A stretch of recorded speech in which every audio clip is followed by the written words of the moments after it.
Parece que só foi encontrada uma ossada de um crucificado. De um crucificado? Uhum. E como é que ele estava o quê? Sem buraco, sem furo nas mãos? Não, foi... Que amarravam os braços também, né? A questão do amarrar hoje está sendo questionado, porque não temos nenhum relato antigo que menciona isso. Foram as reconstituições renascentistas que falavam disso, mas nós não temos nenhum relato romano que amarrava os crucificados. Tudo bem, mas esse que encontraram? Esse que encontraram foi o seguinte: depois da Guerra de 6 Dias em Israel, em 1968, a Guerra de 6 Dias em 1967, eles estavam fazendo uma terraplanagem num bairro no subúrbio de Jerusalém chamado Givat HaMevitar. E os tratores bateram em ossários, ou caixões de pedra. Sim. E nos ossários, geralmente, você tem os ossos da pessoa e o nome escrito lá de fora, em alguns deles. E estava o nome Yohanan ben Hagakol. Ah, sim. Aliás, essa descoberta já... Não, a descoberta já tem algum tempo. Tem. Foi na década de 60, né? 68. Então, quando eles pegaram, eles abriram o ossário e perceberam que havia algumas coisas curiosas. O fêmur estava quebrado e no calcanhar havia um cravo romano fixado ali. Foi o único que encontraram. Então, a partir daquela ossada ali, eles fizeram um levantamento legístico de como seria a posição de um crucificado na cruz. E é bem diferente do que a gente imagina claro, das reconstruções medievais. E o sofrimento de Cristo ficou de uma maneira muito mais dantesca, a visão arqueológica, e eu até diria legística, porque foram médicos de medicina forense que fizeram reconstituição da causa morte. E o negócio de cravo na mão não tem? Não, porque o osso dele estava muito fragmentado. Mas, então não tinha, os ossos da mão não estavam todos inteiros. Pelas profecias, certamente não é uma ossada de Jesus. Ah, não, com certeza não. Porque, inclusive, se eu não me engano, tem uma das profecias que diz: nenhum dos seus ossos será quebrado. E não conhecerá a corrupção. E nós temos evidências. Eu sei que muitos historiadores hoje negam a ressurreição de Jesus, pensam que é uma teologia, mas eu digo, com base histórica, a ressurreição de Jesus aconteceu e nós temos muitos elementos históricos para afirmar isso, a despeito do questionamento de muitos historiadores. Mas sobre a ressurreição? Sobre a ressurreição. Mas qual é o dado histórico que pode haver sobre a ressurreição? Claro que é uma questão de fé, para mim é uma questão de fé. A própria forma como os relatos evangélicos estão não demanda uma propaganda. Porque o que é uma propaganda? Uma propaganda, às vezes, você mascara, enfeita uma coisa para vender um produto. Aqueles discípulos estavam, em primeiro lugar, sofrendo perseguição e abuso por causa daquilo. A ressurreição era uma única doutrina da antiguidade que ninguém aceitava. Eles aceitavam a história de Platão, que a sua alma ia para o éon, podia aceitar a história de Pitágoras, que você transmigrava a alma de um corpo para o outro, ou então ficar com os epicureus, que morreu, acabou. Mas ressurreição... A reencarnação é exatamente a transmigração de almas, está ali perto. Exatamente, alguns judeus aceitavam a reencarnação. Agora, ressurreição era uma coisa que ninguém comprava essa ideia. E outro, na época, pelo machismo... Mas isso, desculpa, mas isso não é uma prova histórica. Sim, mas a forma como os evangelhos foram descritos é interessante. Eles quebram todas as regras de propaganda. Quer um exemplo?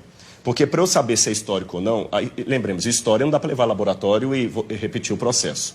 A forma como tratamos a história é diferente. Você olha um documento, e o que você considera uma prova histórica? Como ele foi redigido? Ele foi redigido de uma maneira histórica, com E, ou uma maneira de propaganda, ou uma maneira real. E os evangelhos, por exemplo, eles mostram que a primeira testemunha de Jesus ressuscitado foi Maria Madalena, que era mulher. O testemunho de uma mulher não era válido. Se eles quisessem vender uma teoria, eles colocariam que os homens viram Jesus, e não as mulheres, porque o testemunho de uma mulher não era válido. Segundo, o fato de Jesus ressuscitar no terceiro dia. Para o judeu, até o terceiro dia, você podia ter um coma e voltar. Interessante que Jesus ressuscita depois do terceiro dia, ele estava realmente morto. Outro detalhe... Mas ele não ressuscita com o mesmo corpo que ele morre, né? Mas é um corpo glorificado. Glorificado, mas ele tinha algo tangível. Tanto é que quando ele aparece para Tomé, o famoso São Tomé, um incrédulo, ele fala: Tomé, veja que sou eu, porque um espírito não tem carne e osso, toca nas minhas feridas. E depois ele pergunta: o que vocês têm para comer? Eles tinham peixe e favo de mel, e ele come com eles. Então é um corpo glorificado, é uma questão de fé, é claro, mas tem uma continuidade com um corpo humano. Não, tudo bem, mas tudo isso, desculpa, eu sou uma pessoa de fé, né? Entendi, claro. Estou aqui fazendo um pouco o advogado dele, que é o seguinte: tudo isso foi muito mexido, remexido na Idade Média, no primeiro imperador católico, Constantino. né? Constantino, inclusive as datas de carnaval, disso tudo para conjuminar, para juntar com as datas de feriados. Exatamente, pagãos. E também ele foi um pouco copydesk dos evangelhos, que tem uma opção de outros evangelhos que ele é que resolveu que não valiam. Na verdade, quando a gente trabalha isso, a gente trabalha com a crítica textual. A crítica textual se vale de documentação anterior a Constantino. Então, nós temos fragmentos do Evangelho de João, por exemplo, John's Highlands, que data do ano 150, 170 antes de Constantino. Outro detalhe, Constantino era analfabeto. E os evangelhos apócrifos que começaram a surgir, os famosos aí, com todas aquelas histórias, eles não foram aceitos no cânon. E até contrário à decisão de Constantino, que Constantino queria que eles entrassem. Esse é um detalhe curioso da história, não foi ele que selecionou 4. Constantino não tinha cultura teológica, ele é um homem era analfabeto. Constantino permaneceu pagão até o final, ele pretendeu ter se convertido. Um político fantástico. E um último detalhe, nós temos uma informação que me chama a atenção. Flávio Josefo, um historiador judeu do primeiro século, que não era cristão, ele escreveu: Jesus Cristo, houve um homem, no grego está ginestai, um homem chamado Jesus, que foi crucificado, morto por Pôncio Pilatos, e segundo os seus discípulos ressuscitou no terceiro dia e apareceu a muitos. Flávio Josefo nunca se converteu ao cristianismo, era um historiador judeu, e ele dá esse depoimento que a ressurreição era algo testemunhado. Esse texto é tão importante que alguns críticos falam, não, foi copista cristão que interpolou, que copiou. Porém, todas as cópias de Josefo que nós temos, inclusive uma cópia, uma tradução para o árabe, feita por muçulmanos, contém esse trecho. Então, do ponto de vista da crítica textual, é um texto autêntico, original de Josefo, também testemunhando a ressurreição. Claro, eu não duvido a autenticidade dos textos. Eu duvido, em alguns casos, do testemunho em si. Quer dizer, não, eu vi, eu tive. É um testemunho, está lá escrito que ele viu e que ele teve, mas claro. Que ele esteve mais. Agora, tem uma coisa que é bom, eu gostei de você ter falado uma coisa. Na Idade Média, se acrescentaram muitas lendas.